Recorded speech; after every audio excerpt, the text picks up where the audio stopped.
Alhamdulillahi Rabbil Alamin, wa bihi nasta'in ala umuri dunya waddin.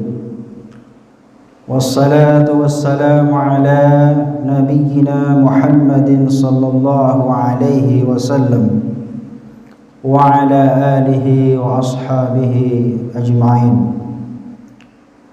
Allahumma salli wa sallim wa barik ala Muhammad wa ala ali Muhammad.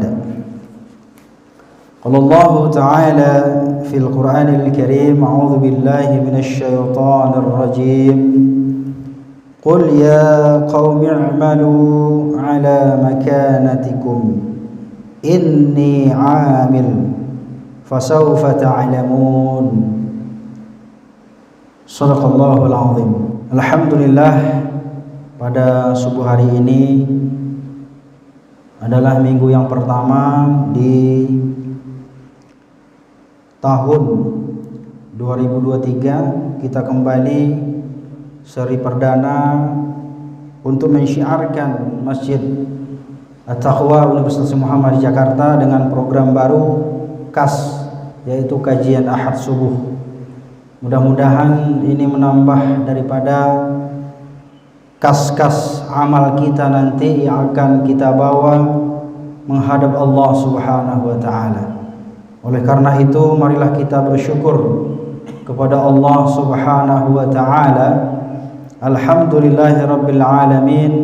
Segala puji syukur kita hanya kepada Allah Subhanahu wa Ta'ala, Rabbul Alamin, Tuhan yang memberikan kita hidup dan Tuhan yang memberikan kita kesempatan, nikmat dan segala bentuk-bentuk kesuksesan yang kita rasakan pada saat ini. Mudah-mudahan segala amal ibadah kita diterima di sisi Allah Subhanahu wa Ta'ala. Dan insyaallah mudah-mudahan di setiap ahad subuh kita akan senantiasa mensyiarkan Masjid At-Taqwa Universitas Muhammad di Jakarta, sebagaimana ini adalah salah satu implementasi penerapan kampus Islami di kampus kita tercinta Universitas Muhammad di Jakarta. Dan insyaallah hadirin berbahagia, Bapak Ibu yang saya hormati, kita ada beberapa tema, ada akidah akhlak, tentang ibadah, dan juga tentang muamalah. InsyaAllah mudah-mudahan Allah Subhanahu wa Ta'ala senantiasa memberikan kesehatan dan kesempatan kepada kita sehingga kita bisa dan mampu untuk sejenak thalabul ilmi, bagian dari kewajiban kita sebagai muslim yang diperintahkan oleh Rasulullah SAW sebagai salah satu cara kita untuk cinta kepada Allah Subhanahu wa Ta'ala dan Rasulullah dengan thalabul ilmi. Hadirin berbahagia, Bapak Ibu, saudara-saudara jamaah Masjid At-Taqwa yang saya hormati dan yang saya cintai, izinkan pada subuh kali ini, Bapak dan Ibu hadirin berbahagia, saya akan membahas tentang al-muamalah. Dan seri kali ini kita akan berbicara tentang pentingnya bekerja. Jadi bekerja itu ada dua hal hadirin berbahagia. Pertama, bekerja untuk jangka pendek, yaitu tentunya adalah bekerja untuk dunia kita. Dan yang kedua adalah perkara yang sangat penting dan utama, yakni adalah bekerja untuk jangka panjang, yaitu yang dinamakan adalah persiapan hari esok. Dan ini termaktub di dalam Al-Quranul Karim. A'udzu billahi minasy syaithanir rajim. Ya ayyuhalladzina amanu taqullaha wal tanzur nafsum ma qaddamat lighad. Wahai orang-orang yang beriman, kata Allah, ittaqullah, bertakwalah kalian kepada Allah, wal tanzur nafsum ma qaddamat lighad, dan hendaklah setiap diri, setiap jiwa mempersiapkan bekal untuk hari esok. Tentunya bekal itu adalah dengan cara salah satunya bekerja. Karena kita berbicara tentang masa depan, hari esok, yakni hari kiamat ketika kita dihadapkan dengan Allah Subhanahu wa taala, yakni yaumil mizan wal hisab, tidak ada satupun manusia yang akan bisa lari daripadanya. Maka oleh karena itu, bekal yang kedua ini adalah hal yang sangat penting dan amat utama kita persiapkan, karena semuanya kita pasti akan kembali kepada Allah Subhanahu wa taala. Hadirin kaum muslimin, saudara-saudara jamaah Masjid At-Taqwa yang saya hormati. Maka hadirin berbahagia, bekerja jika kita perhatikan dalam bahasa Arabnya yaitu adalah al-amal, memiliki arti pekerjaan, target dan tujuan yang baik. Tentunya ini adalah mengharapkan sebuah hasil yang maksimal. Seseorang yang bekerja di dalam Islam pasti memiliki sebuah tujuan dan juga mengharapkan sebuah hasil yang maksimal, dan tentunya dia berharap mudah-mudahan pekerjaan yang dia lakoni, pekerjaan yang dia lakukan, dia termasuk daripada nilai-nilai ibadah. Artinya adalah bernilai ibadah di sisi Allah Subhanahu wa taala. Maka hadirin berbahagia, inilah bedanya orang-orang yang beriman kepada Allah Subhanahu wa taala ketika mereka bekerja itu, apakah itu bekerja untuk dunia, itu mereka berlandaskan kepada dasar-dasar perintah Allah Subhanahu wa taala. Inilah perbedaannya bekerja dengan orang-orang yang orientalis barangkali, kapitalis barangkali, orang-orang yang sosialis barangkali. Nah, orang-orang yang beriman kepada Allah, yang memiliki nilai-nilai religiusitas, maka mereka akan berlandaskan pekerjaannya itu karena Allah Subhanahu wa taala. Dan pasti hadirin berbahagia, setiap kita yang bekerja ingin mengharapkan hasil yang maksimal. Nah, oleh karena itu Allah Subhanahu wa taala menyarankan kepada kita, wa qul i'malu fasayarallahu a'malakum wa rasul. Jadi perintahnya Allah dalam Al-Qur'an, hendaklah kita bekerja. Wa qul i'malu, maka Allah Subhanahu wa taala dan Rasulullah dan bahkan orang-orang yang ada di sekitar kita, orang-orang yang beriman akan melihat pekerjaan kita itu. Jadi bekerja ini adalah suatu perintah Allah Subhanahu wa taala yang mesti kita lakukan, yang mesti kita kerjakan, yang mesti kita taati, karena bekerja merupakan perintah Allah Subhanahu wa taala. Maka oleh karena itu hadirin berbahagia, Allah Subhanahu wa taala tidak menyukai kepada orang-orang yang bermalas-malasan. Apalagi kalau misalnya kita sudah jelas ini di depan mata pekerjaan yang akan kita kerjakan, atau bahkan ada orang sudah memiliki pekerjaan dan di samping itu dia bermalas-malasan. Maka oleh karena itu Allah Subhanahu wa taala sangat murka kepada orang-orang yang bermalas-malasan tatkala mereka telah memiliki pekerjaan, mereka diberikan kesempatan oleh Allah Subhanahu wa taala. Maka hasilnya adalah hadirin berbahagia, bahwasanya semua pekerjaan-pekerjaan dan profesi-profesi yang kita miliki itu adalah merupakan amanah dari Allah Subhanahu wa taala yang akan kita pertanggungjawabkan di hadapan Allah Subhanahu wa taala kelak di yaumul qiyamah. Maka oleh karena itu hadirin berbahagia, al-amal dapat diartikan dengan makna usaha, dengan gigih, bersungguh-sungguh, dengan keinginan yang kuat, keinginan yang sangat memiliki motivasi yang sangat tinggi dalam dirinya, dan ini mengharapkan sebuah perolehan hasil yang maksimal dan kemudian mendapatkan nilai di sisi Allah Subhanahu wa taala.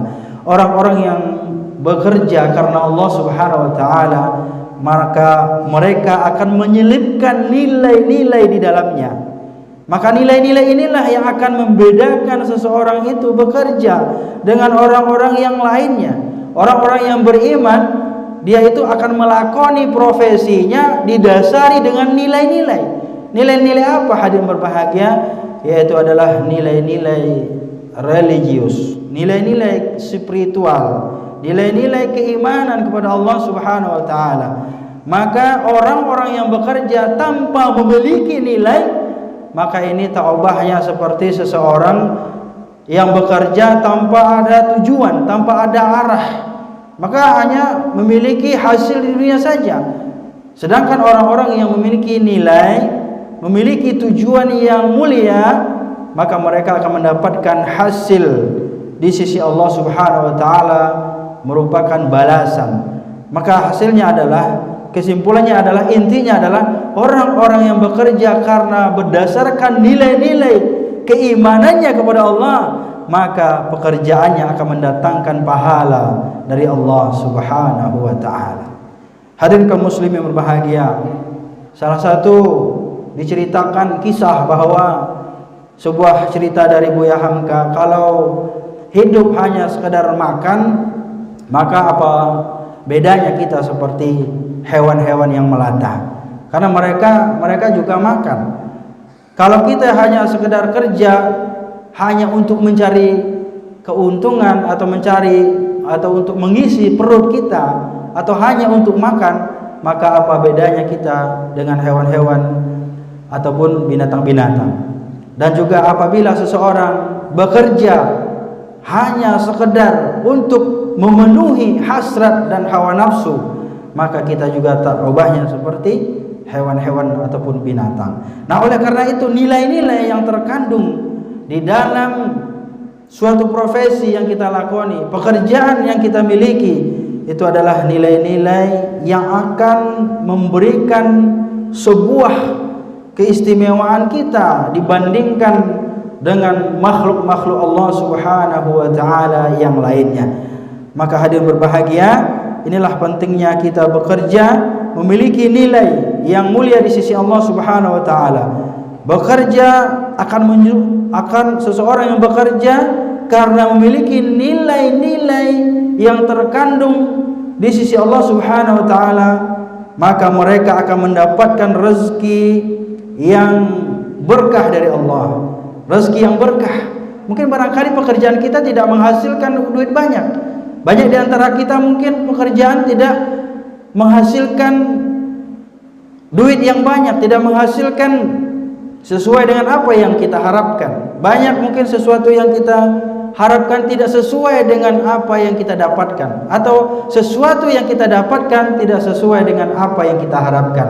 Namun ingatlah hadirin berbahagia, ketika kita bekerja karena memiliki nilai-nilai keistimewaan, karena memiliki nilai-nilai keimanan kepada Allah Subhanahu wa taala, ingatlah sesungguhnya mungkin barangkali apabila kita bekerja tidak ikhlas di dunia ini, mungkin barangkali nilai pekerjaan kita tidak memiliki nilai apa-apa di sisi Allah. Tetapi sebaliknya, seseorang yang bekerja memiliki nilai tujuan yang mulia di sisi Allah, maka Allah Subhanahu wa taala barangkali akan memberikan balasan atas pekerjaannya itu nanti di yaumil qiyamah.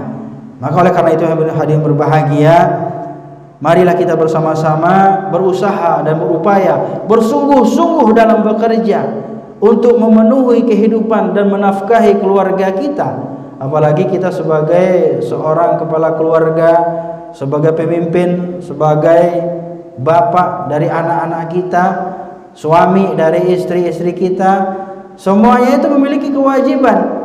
Apabila kita telah memiliki tanggungan dan amanah dari Allah Subhanahu wa taala, maka jawabannya adalah kita harus bersungguh-sungguh dalam profesi yang kita lakukan. Mudah-mudahan dari situlah Allah Subhanahu wa taala akan memberikan ganjarannya kepada kita. Keberkahan di dalam pekerjaan yang kita lakukan itu akan memberikan keberkahan pula kepada anak-anak kita yang kita nafkahi. Keberkahan yang kita dapatkan dalam pekerjaan kita juga akan mendatangkan keberkahan di dalam kehidupan kita. Maka orang-orang yang mendapatkan keberkahan dalam hidupnya, dalam bekerja, maka dia akan ringan kakinya untuk melangkahkan ke masjid, melangkahkan kakinya ke masjid untuk beribadah kepada Allah Subhanahu wa taala. Inilah buktinya hadirin berbahagia, bahwasanya dan sesungguhnya orang-orang yang mendapatkan keberkahan di dalam bekerja karena Allah Subhanahu wa taala, maka dia akan senantiasa mudah untuk melakukan perintah-perintah Allah Subhanahu wa taala.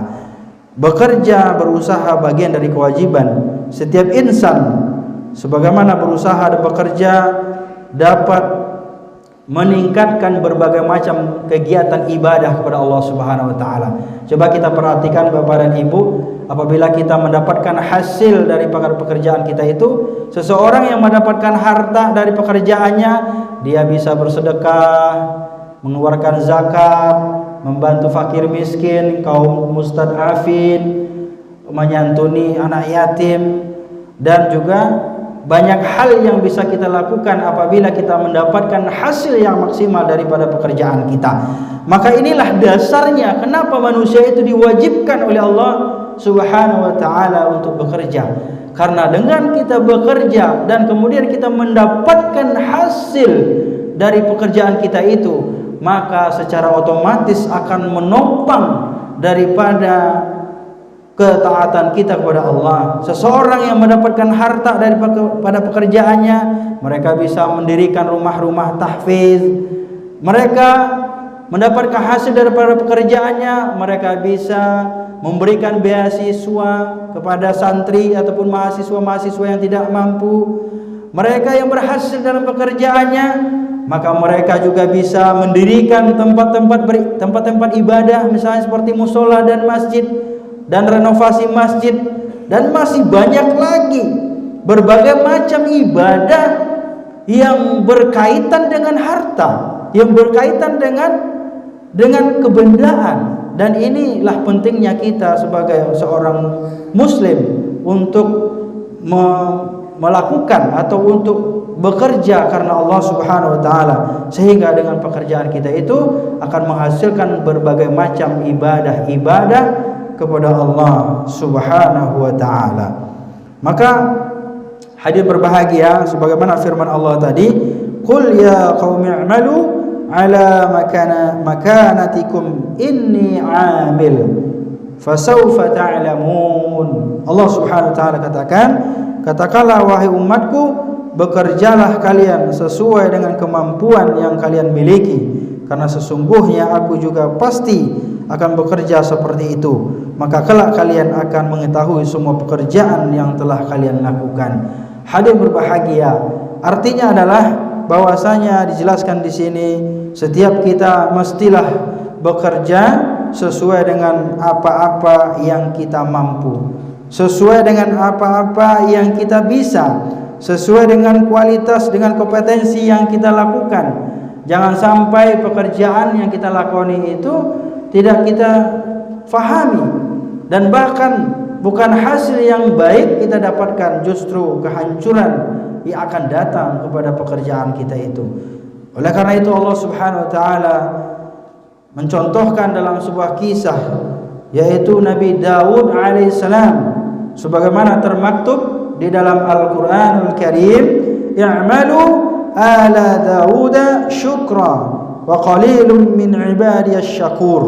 Allah Subhanahu wa taala berfirman dalam Al-Qur'an, bekerjalah duhai keluarga Nabi Daud dalam rangka bentuk syukur kepada Allah Subhanahu wa taala, dan amat sedikit sekali dari hamba-hambaku yang bisa bersyukur kepadaku, kata Allah.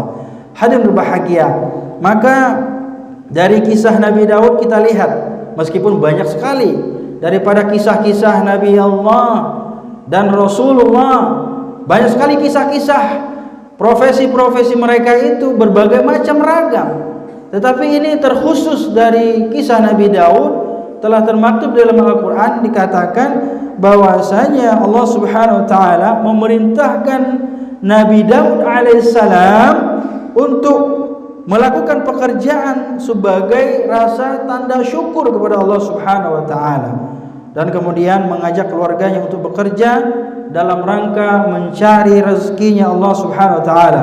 Maka Nabi Daud termasuk orang-orang yang bekerja keras. Ya, mereka itu keluarganya, Nabi Daud dan keluarganya termasuk di antara ya nabi-nabi dan juga keluarga nabi yang pekerja keras. Ya, ada yang berprofesi sebagai tukang besi dan baju perang dan lain-lainnya. Ini adalah bagian dari salah satu contoh kecil diceritakan sebuah profesi ya, sebuah profesi daripada Nabi Daud alaihissalam yang bisa kita ambil iktibar dan pelajarannya dalam kehidupan kita.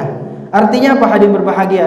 Dari sini kita harus mengukur dan memperhatikan dan melihat apa yang menjadi kemampuan kita. Maka disinilah kita harus ya waspadai dengan profesi-profesi kita. Jangan sampai seseorang yang ahli ekonomi menjadi ahli agama, atau sebaliknya ahli agama menjadi ahli ekonomi, meskipun itu mungkin memungkinkan ketika kita mempelajari ilmu tersebut. Dan ada aja lagi ya berbagai macam aktivitas-aktivitas lainnya yang mesti kita perhatikan. Jangan sampai suatu pekerjaan yang kita lakoni, suatu pekerjaan yang kita lakukan itu bukan mendapatkan hasil yang baik, justru kehancuran atas perusahaan ataupun instansi yang tempat kita bekerja. Dan termasuk juga mungkin barangkali Bapak Ibu yang berbahagia, ada di antara kita yang memiliki sebuah lembaga, sebuah perusahaan, atau mungkin kita memiliki sebuah restoran. Barangkali ini adalah hal yang sangat penting kita perhatikan. Jangan sampai pekerjaan yang kita lakoni yang pertama tidak sesuai dengan bidang dan kompetensi yang kita miliki. Yang kedua, pekerjaan yang kita lakoni itu tidak sesuai dengan kehendak ataupun hati nurani kita sendiri. Kalau sudah tidak sesuai dengan hati kita, pasti kita bekerja tidak akan maksimal. Hadirin berbahagia, maka inilah pentingnya kita memperhatikan kisah-kisah daripada nabi-nabi dan rasul-rasul Allah Subhanahu wa taala.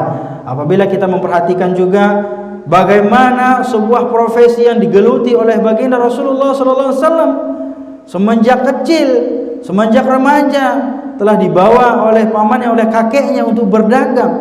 Berarti kita perhatikan bahwa Rasulullah sallallahu alaihi wasallam adalah seorang sosok businessman, entrepreneur yang luar biasa, dan ini menjadi contoh dalam kehidupan kita hadirin berbahagia.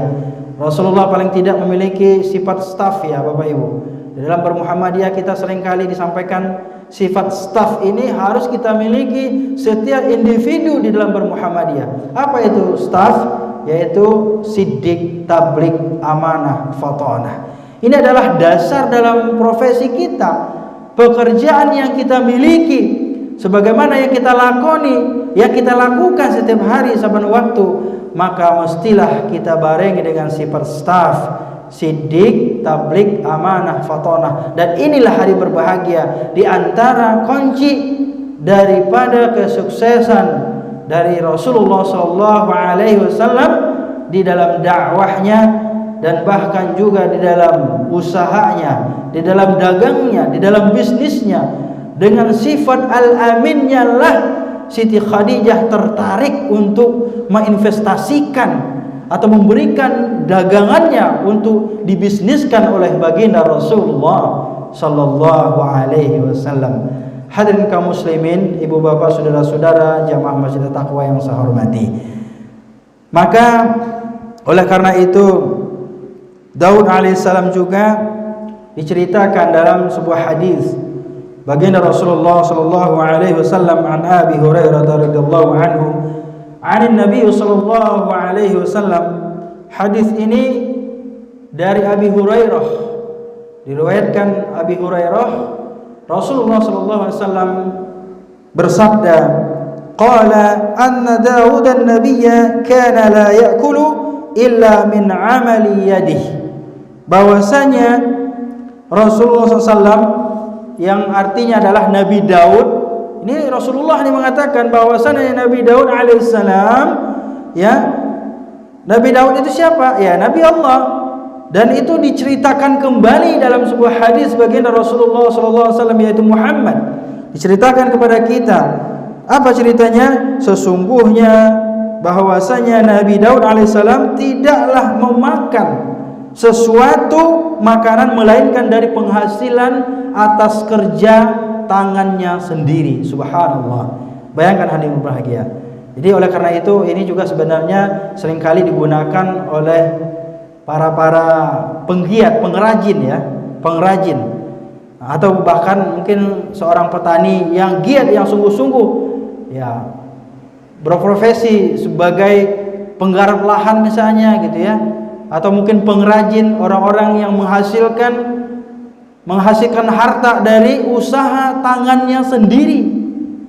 Ini adalah suatu hal yang sangat penting dan utama yang perlu kita cermati, hadirin berbahagia. Artinya adalah menjadi pengrajin, menjadi petani adalah profesi yang mulia di sisi Allah Subhanahu wa taala, dan termasuk juga adalah sebagai pedagang. Kenapa? Karena Rasulullah sallallahu alaihi wasallam adalah sebagai saudagar. Dan dari situlah, dari hasil perdagangannya itu, dari bisnis yang suksesnya, dari entrepreneurnya yang berhasil, yang luar biasa, berkembang pesat, sehingga dia bisa mengembangkan dakwah Islam. Karena dakwah itu mesti ditopang dengan harta, dengan kekayaan. Makanya kalau ketemu ustadz, ketemu orang kaya, orang tajir, itu insya Allah agama jalan. Kalau tidak, ya semuanya lillahi ta'ala. Kata Kiai Haji Zainuddin MZ, la yamutu wa la yahya, tidak bermutu karena nggak ada biaya.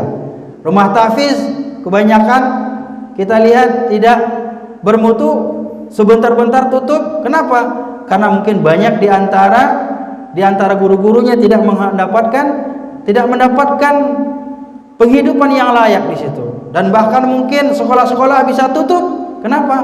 Karena guru-gurunya tidak bisa mendapatkan penghidupan yang layak di situ. Dan bahkan mungkin sebuah kampus bisa tutup karena tidak ada atau tidak bisa menggaji para dosennya. Nah, ini banyak sekali hadirin berbahagia. Maka oleh karena itu, tatkala seseorang ingin berdakwah, menyebarkan Islam, maka dia akan membutuhkan orang-orang yang akan menyuplai atau mensupport dengan dana, seperti yang telah dilakukan oleh baginda Rasulullah SAW. Istri tercintanya Sayyidah Khadijah Al-Kubra telah memberikan hartanya dan bahkan seluruh jiwa raganya untuk dakwah Islam sehingga Islam berkembang. Subhanallah. Inilah pentingnya hadirin berbahagia. Kesimpulannya adalah bahwasanya apabila kita ingin menjadi orang-orang yang sukses, yang didengarkan apa yang kita sampaikan, maka kita harus menjadi orang yang sukses terlebih dahulu. Orang-orang yang ingin mendapatkan keberhasilan dalam dakwahnya, dalam profesinya, maka dia harus ditopang dengan dana-dana, biaya-biaya, sehingga dakwah itu tersampaikan. Meskipun banyak kisah-kisah, ya, karena mereka itu ikhlas berdakwah di jalan Allah, mengajar ikhlas karena Allah, mereka akan mendapatkan balasan dari Allah Subhanahu wa taala di akhir kelak nanti.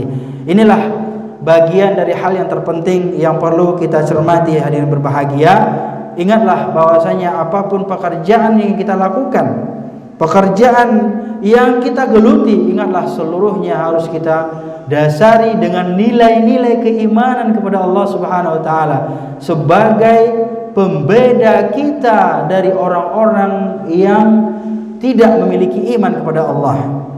Allah Subhanahu wa taala berfirman dalam Al-Qur'an, "Wa may ya'mal minas salihati min zakarin aw unsa wa huwa mu'min fa ulaika yadkhulunal jannata wa la yuzlamuna naqira."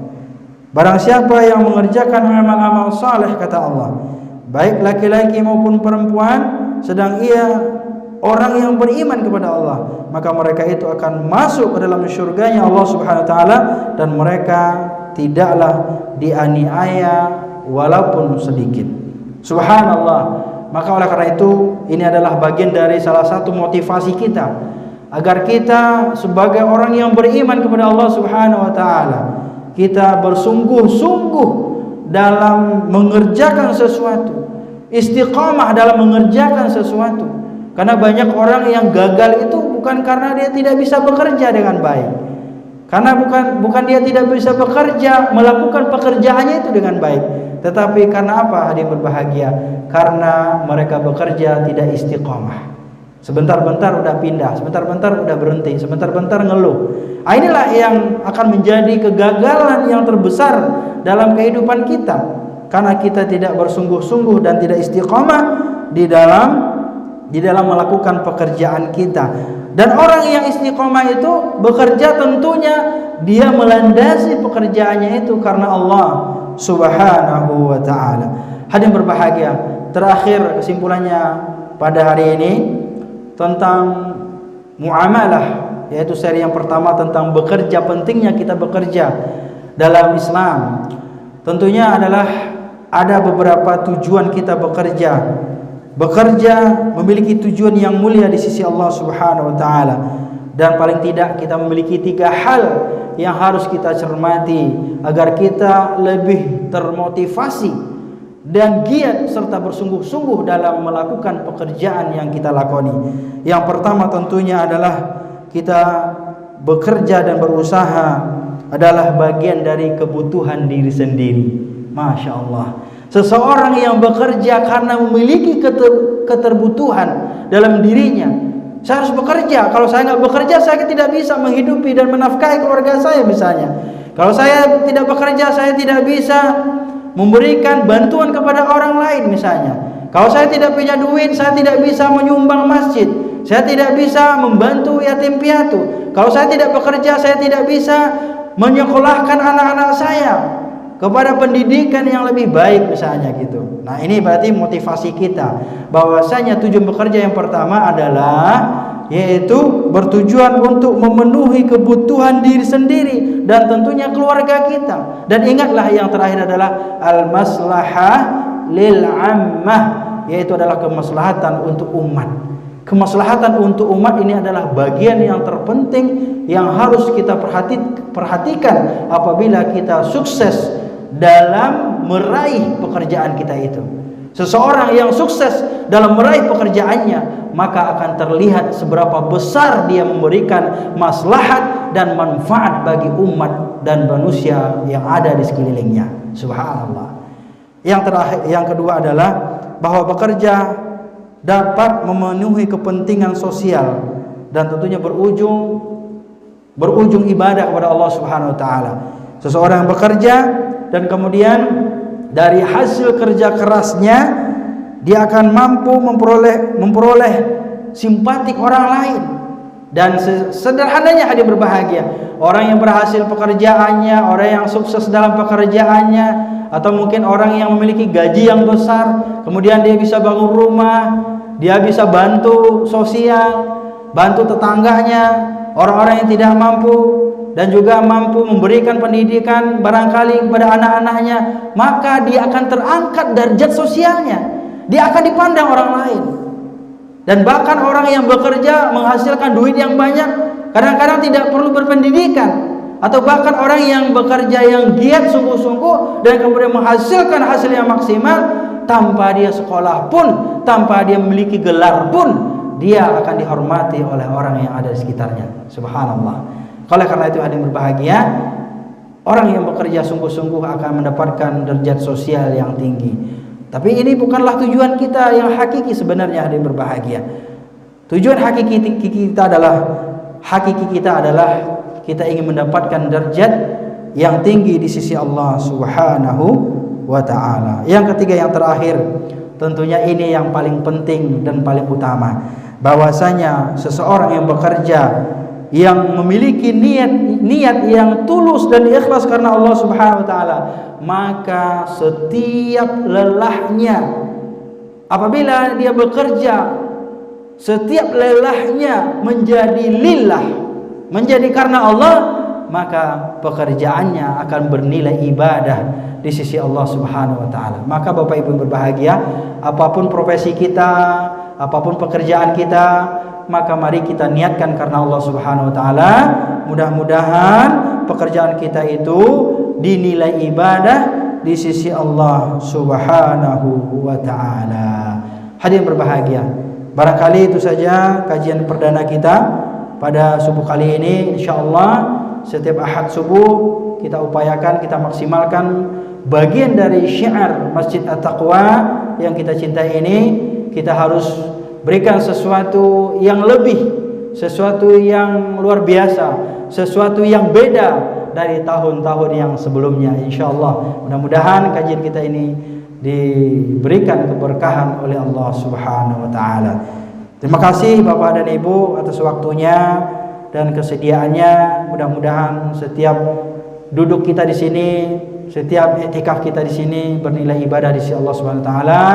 dan tentunya kita berharap mudah-mudahan kita selalu diberikan kesehatan dan kesempatan oleh Allah sehingga kita bisa istiqomah di dalam menjalankan ibadah di Masjid At-Taqwa Universitas Muhammadiyah Jakarta yang kita cintai ini. Amin ya rabbal alamin.